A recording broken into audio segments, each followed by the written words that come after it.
Greetings, students! It is Race and Ethnicity Week here in Introduction to Sociology Land. So let's go ahead and take a look at our keywords for the week so that we can get to the fun bit and watch our video and have our discussion. All right, so starting out, chapter 11.1.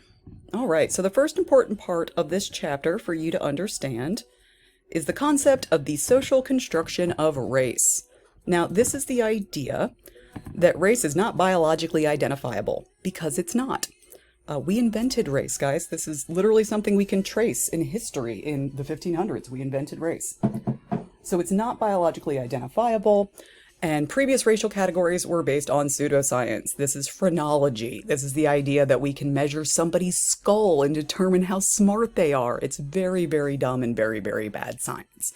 So that's the social construction of race. Now, the dominant group. The dominant group is the group that represents rulers or is in the majority who can access power and privilege in each society. Now, we ask, who is this group in the United States? Now, in the US, this group is white people, right? The dominant group, white people are both the largest group in society, and they are also considered the dominant power group. When you look at Congress, you're going to see mostly white folks, right? Now, that's not going to be the case everywhere. There are going to be some countries where the dominant group is not actually the most numerous. So if we look at a place like South Africa with apartheid, they had a very small minority of white people who held all the power over all the black people in that country. So just remember, with dominant group, it doesn't necessarily mean the largest group, it means the group that's in power. Now, the last one from this section is going to be scapegoat theory. Now, this is the idea that the dominant group is going to displace its unfocused aggression onto a subordinate group. Now, I believe the textbook uses the Jewish folks for an example here, and it's a great one. Jews have been blamed for darn near everything throughout history, up to and including the plague. So, obviously, they didn't cause the plague. They were just a useful group for people to place their anger on. And we see this repeated over and over throughout history with different minority groups. So those are the big three from the first section of this chapter. Let's move on. All right, theoretical perspectives, because I know theory is your favorite. We open with the functionalist view. It's kind of gross, guys. I'm warning you now. The idea is that the functionalist view of race is that it serves a purpose, in that it consolidates the minority group, gives them some sort of community, or it benefits society, but only the people in charge. It's kind of gross. There's a reason we have 3 sociological perspectives in sociology, and this is one of them. Moving on, symbolic interactionist view. You're going to see a little bit more of this. This is the idea that a lack of exposure to people of other races actually causes racism.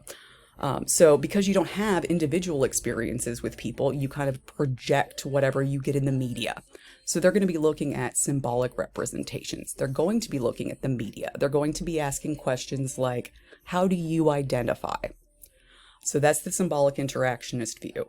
And then the conflict view, as always, the people in power are going to pass laws or create institutions to deliberately oppress minorities, to deliberately keep their power. So always this is the idea that the person with the most toys wins, and they're going to change the rules to make sure they can keep all their toys. So just that idea. Now, we have a couple of extra theories this week. The most important of these would be intersection theory. Very important. Intersection theory suggests that we cannot separate the effects of race, class, gender, sexual orientation, or any of our other attributes. So what does this mean? This is the idea that everybody is not a monolith. You hear people, we have an election, right, coming up. So we have this election. People keep talking about the black vote. Like that's one person. Like they get together, all the black folk in America get together and have a meeting. We all know that's not true, right? That's ridiculous. That's what intersection theory is. It's saying, well, no, you can't say that a person's going to vote this way based on their race because they also have gender. They also have religion. They also have class. A middle class person is going to vote differently than a lower class person. So that's the intersection. It's the intersection of where all of the things that make us come together. That's an important one. So highlight. And finally, from this section, the culture of prejudice. This is the theory that prejudice is embedded in our culture. Literally, it's everywhere.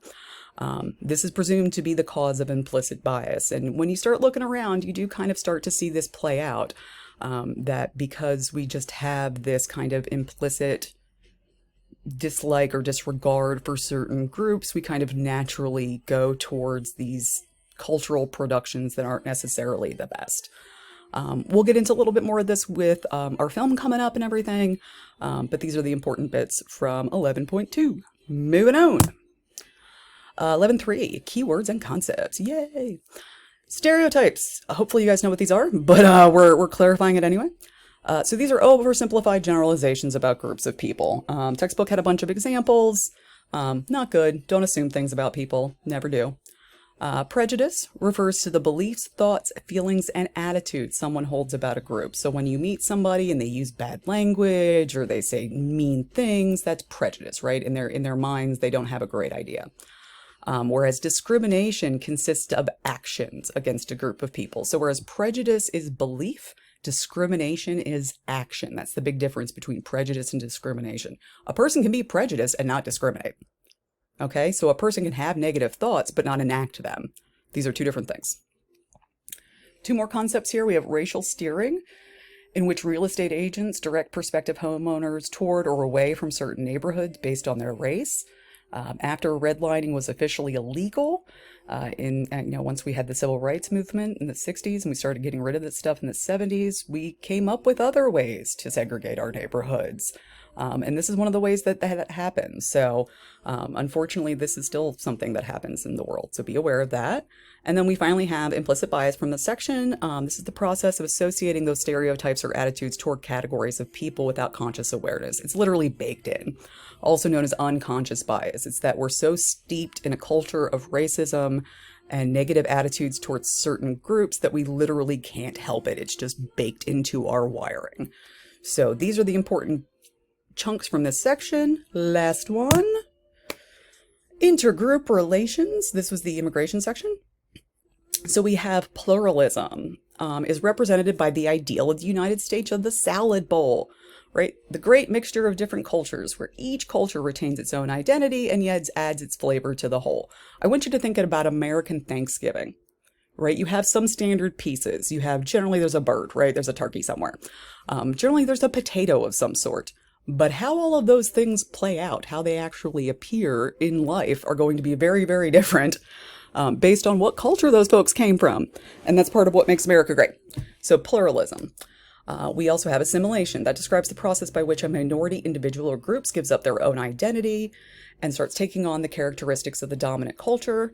Usually when we're talking about assimilation in the United States, we're talking about things like learning English, sending your kids to school, things of that nature. Assimilation happens pretty quickly in America, actually. It's something we should be kind of proud of. We're nicer to other people than a lot. So this is something we don't struggle with as much as others do, believe it or not.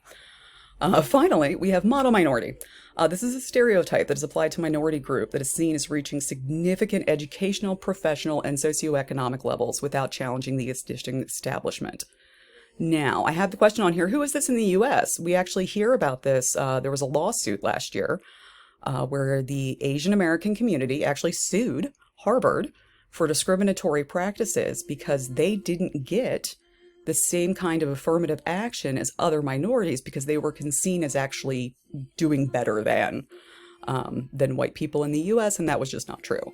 And these are very harmful stereotypes, that these are the perfect minorities and people should be just like them, and those aren't great ideas.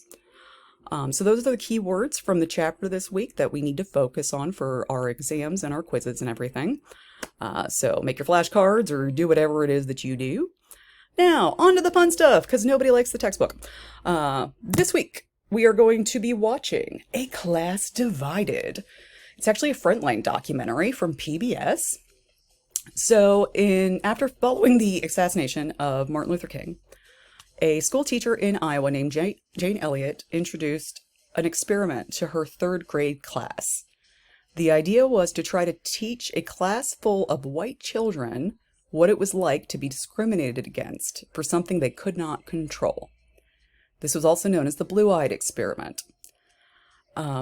Now, I want everybody to keep in mind that the Frontline documentary was made in 1986, so they're going to use some language that we're probably not going to love, but it was 1986, so we're going to let it go. Keep an eye out for our keywords and concepts in the film. It's everywhere, all over it. I know previous classes have very much enjoyed this particular experiment, so I'm very much looking forward to what you guys think about this. So take a watch. We have our discussion post ready to go so that we can have a chat about it afterwards. And as you're watching this, kind of think what it would have been like for you if you had been 9 years old and sitting in that classroom. All right, that's all we have for this week, so I'll see you guys next week.